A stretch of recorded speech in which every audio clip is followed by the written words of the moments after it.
ใครที่กำลังมองว่ามีสวนปาล์มพื้นที่น้อยเป็นข้อจำกัดของรายได้และผลผลิตสวนปาล์มแปลงนี้ของคุณโสรสเดชมณีน่าจะเปลี่ยนความคิดของท่านได้เพราะคุณโสรสกำลังพิสูจน์ว่าสวนปาล์มยุคใหม่ไม่จำเป็นต้องมีพื้นที่มากสวนปาล์ม4 ไร่แต่ให้ผลผลิตเกินอายุตั้งแต่ตัดผลผลิตปีแรกทำผลผลิต 4.28 ตันต่อไร่ต่อปีและล่าสุดผลผลิตเฉลี่ย 6.48 ตันต่อไร่ในการตัดปีที่ 2คุณโสรสทำได้ยังไงเพราะสายพันธุ์ปาล์มเพราะสูตรปุ๋ยหรือเพราะเขามีน้ำกันแน่คลิปนี้มีคำตอบทีมงานเว็บยางปาล์มเดินทางมาที่อำเภอพุนพินจังหวัดสุราษฎร์ธานีสวนของคุณโสรสเกษตรกรต้นแบบของชาวสวนปาล์มที่ทำผลผลิตเฉลี่ย10 ปี 6.92 ตันต่อไร่ต่อปีแต่จุดที่เราโฟกัสกันวันนี้คือแปลงทดลองขนาดเล็กพื้นที่เพียง4 ไร่ที่กำลังสะท้อนแนวคิดพื้นที่น้อยทำผลผลิตสูงได้แม้จะเป็นแค่การทดลองของเกษตรกรรายย่อยแต่กลับได้รับความสนใจจากทีมนักวิชาการของบริษัท AAR ประเทศมาเลเซียซึ่งเป็นผู้พัฒนาและผลิตพันธุ์ปาล์มน้ำมันระดับโลกรวมถึงบริษัทปุ๋ยตราหัวไก่ผู้นำเข้าเมล็ดพันธุ์ปาล์ม AA Hybrida 1S อย่างถูกต้องแต่เพียงผู้เดียวในประเทศไทยที่เข้ามาศึกษาการจัดการในวันนี้สิ่งที่ทำให้สวนปาล์มแปลงนี้ต่างออกไปคือการจัดการปุ๋ยแบบคิดเป็นระบบการจัดการเรื่องปุ๋ยนะครับผมก็จะใช้วิธีทำเรโชก่อนและก็กำหนดธาตุโดยใช้ฟอสฟอรัสเป็นอัตราส่วนเป็น1ในปีแรกผมใช้ 2.5 ต่อ 1 ต่อ 2พอได้1 ปีเราก็เก็บทางใบที่9ไปวิเคราะห์ผลเพราะว่าตอนแรกที่เราวางเรโชแบบนั้นเรายังไม่เคยทำไม่เข้าใจว่ามันควรจะเหมาะเท่าไหร่พอเราได้ผลวิเคราะห์ใบจากที่เราเก็บใบในเมื่อครบปีเราก็เอาผลวิเคราะห์ใบนี่แหละมาเซตใหม่ทำเรโชใหม่ก็ปีที่2ก็ใช้เป็น2 ต่อ 1 ต่อ 3 แล้วก็2 ต่อ 1 ต่อ 4มาตลอดแต่ว่าในเวลาการที่เราใส่เราก็ต้องดูว่าในแต่ละต้นผลผลิตหรือว่าลักษณะของธาตุไม่สมดุลหรือว่าขาดธาตุตัวไหนเราก็จะจัดการไปในตรงนั้นเลย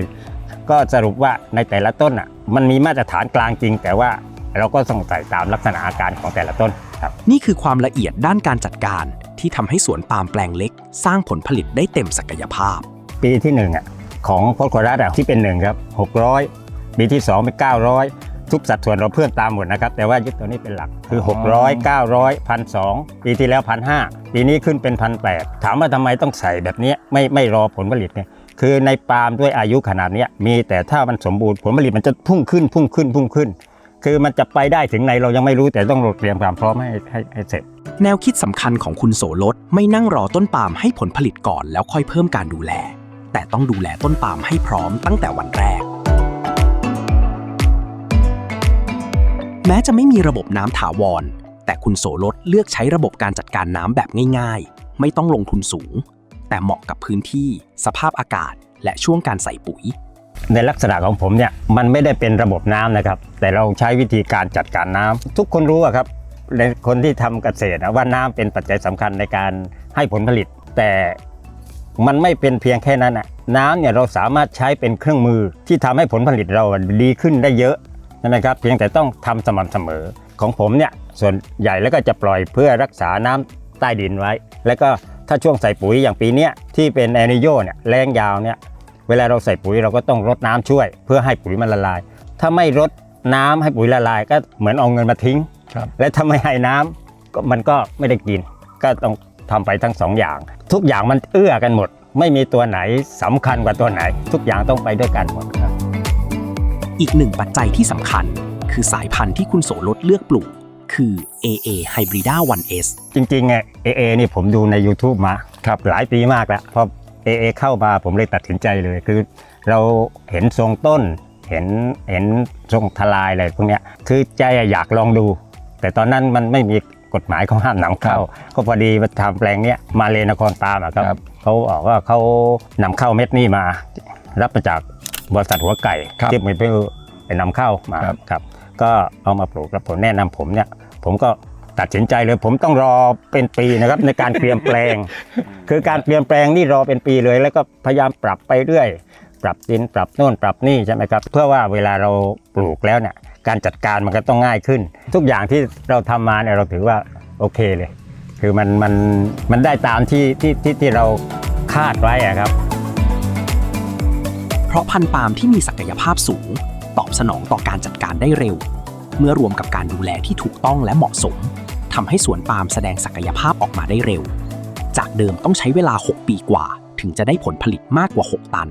แต่แปลงนี้ใช้เวลาเพียง 4 ปีเท่านั้น ที่ผมทำบางทีมันเป็นลักษณะที่มันเป็นหลักการเดิมแต่ไม่มีใครทำมาก่อนพอเรามาจัดการทำอย่างเงี้ยเหมือนกับพูดเรื่องปุ๋ยนะครับมันใส่อะไรกันนักหนาปีแรกใส่ตั้งเยอะตั้งแยะใช่ไหมครับแต่พอเราทำและการตอบสนองที่ออกมาในรูปของทั้งผลผลิตและขนาดน้ำหนักอะไรเนี่ยครับมันจะถือว่าพอใจครับเพราะว่าปีอย่างผมทำรุ่นแรกที่ผมทำได้เนี่ย6 ตันเนี่ยผมต้องใช้เวลา6 ปีถึงจะได้6 ตันนี่4 ปีเราได้6 ตันแล้วความได้เปรียบของสวนปาล์มแปลงเล็กพื้นที่น้อยทำให้จัดการสวนทำได้ละเอียดและมีประสิทธิภาพหนึ่งในตัวอย่างที่พวกเราได้เห็นคือการจัดการทางใบปาล์มของสวนปาล์มอายุ 4 ปีของคุณโสรสลักษณะการแต่งทางนะฮะที่เราเห็นเนี่ยเราจะเห็นว่าการจัดการในเรื่องของกองทางต่างๆเนี่ยจะแตกต่างกับคนอื่นตั้งต้นเนี่ยพี่โสรสจะตัดทางโดยที่ตัดให้เหลือโคนไว้นะฮะเพราะว่าการทำงานเนี่ยจะง่ายขึ้นพอพี่โสรสตัดทางเนี่ยนะฮะเอาปลายแล้ววางเลยมันจะทำงานได้ง่ายขึ้นแต่พอสุดท้ายแล้วเนี่ยโคนทางเนี่ยนะฮะแต่งอีกทีนึงพอแต่งแล้วเนี่ยเราจะเห็นครับว่าในลักษณะของสวนนี้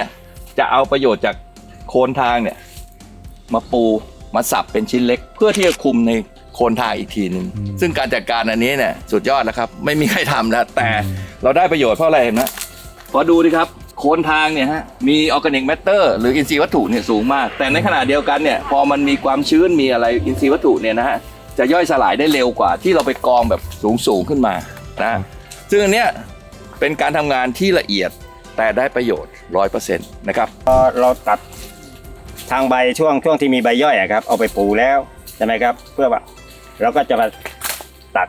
ที่เป็นท่อนโคนเนี่ยทางใบท่อนโคนที่ไม่มีใบย่อยตั้งแต่หนามลงไปครับโดยเราควันจากบนต้นมันจะทำง่ายกว่าเพราะว่าเราไม่ต้องถ้าเราแทงก่อนแล้วมานั่งสับเนี่ยมันจะสับยากมันต้องใช้กำลังมากแต่ถ้าแบบนี้มันง่ายครับ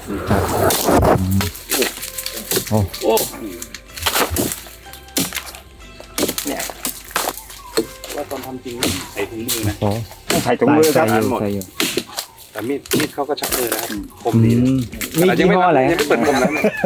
มีจากไหนคะจากบริษัทปุ๋ยเต้าไก่ครับของตา KLF เล่มละ500ครับแต่ถ้าพระยาวเนี่ยผมก็ฉุบเดียวครับกำลังมันจะ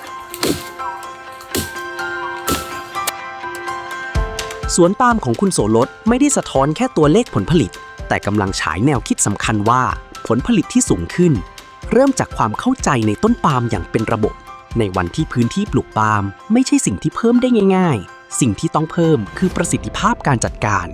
และนี่คือทิศทางของสวนปาล์มยุคใหม่พื้นที่น้อยแต่ทำผลผลิตสูง